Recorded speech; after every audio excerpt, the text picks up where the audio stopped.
ओम नमः शिवाय। हर हर महादेव। श्री शिवाय नमस्तुभ्यम। दोस्तों, स्वागत है आपका अपने प्यारे से चैनल सनातन की चर्चा में, जहां हम आपको बहुत अच्छी अच्छी बातें एवं आपके जीवन को सुंदर बनाने के लिए बहुत ही सरल उपाय बताते हैं। और ये उपाय हम पूज्य गुरुजी पंडित प्रदीप मिश्रा जी की कथा को सुनकर आपको बताने का प्रयास करेंगे। भगवान शिव के प्रमुख गणों में से एक है नंदी। नंदी जी कैलाश पर्वत के द्वारपाल भी हैं। उनका एक स्वरूप महेश भी। महेश को बैल भी कहते हैं। जब भी हम शिव मंदिर में जाते हैं तो शिवलिंग के सामने कुछ दूरी पर नंदी महाराज विराजमान रहते हैं। कई लोग सीधे मंदिर में चले जाते हैं और शिवलिंग की पूजा करके चले जाते हैं, लेकिन शिवजी के साथ नंदी महाराज की पूजा भी करना जरूरी है, अन्यथा शिवलिंग की पूजा का पुण्य प्राप्त नहीं होता है।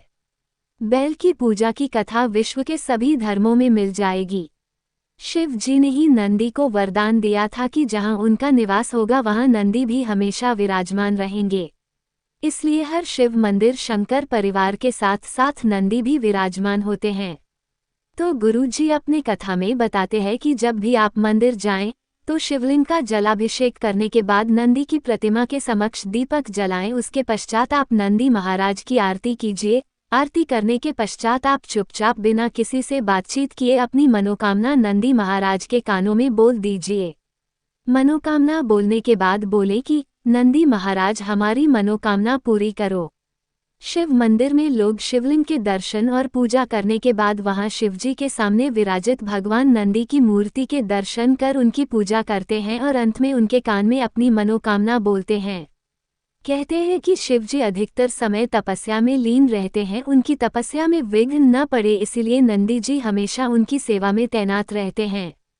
जो भी भक्त भगवान शिव के पास अपनी समस्या लेकर आता है, नंदी उन्हें वहीं रोक लेते हैं। किसी बाहरी विघ्न से उनकी तपस्या भंग न हो, इसीलिए भक्तगण अपनी बात नंदी जी को कह देते हैं। नंदी जी से कही गई बात शिवजी तक पहुंच जाती है। इसीलिए मंदिरों में नंदी जी के कान अपनी मनोकामना कहे जाने का प्रचलन है।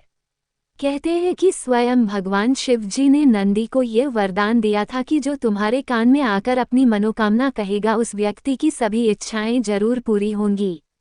हिंदू धर्म में किसी भी शिवालय में भगवान भोलेनाथ से पहले नंदी महाराज की पूजा का विधान है। धार्मिक ग्रंथों के अनुसार अक्सर ध्यान में लीन रहने वाले महादेव ने नंदी को आशीर्वाद दिया था कि यदि कोई भक्त अपनी मनोकामना तुम्हारे कान में कहेगा तो वो प्रार्थना मुझ तक पहुंच जाएगी। मान्यता है कि उसके बाद से जब कभी भी भोले बाबा तपस्या या ध्यान मुद्रा में लीन होते तो माता पार्वती भी अपनी बातों को नंदी के कान में कहती थीं। इसलिए लोग शिव के बजाय नंदी के कानों में अपनी मनोकामना कहते हैं।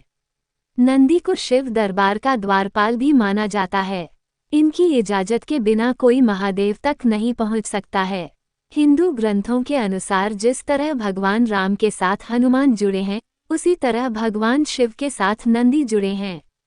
जिस तरह हनुमान की पूजा करने से भगवान श्री राम की कृपा मिलती है, उसी तरह नंदी की पूजा करने से देवों के देव महादेव की कृपा मिलती है।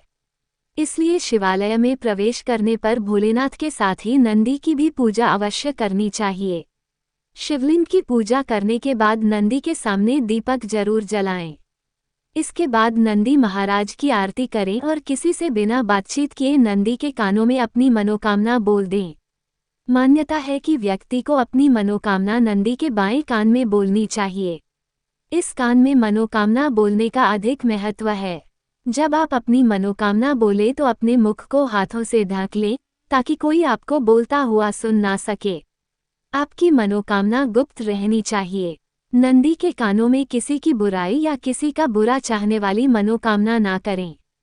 जब अपनी मनोकामना नंदी को बोले तो उनके सामने कुछ भेंट जैसे फल, फूल, प्रसाद आदि भी अर्पित करें।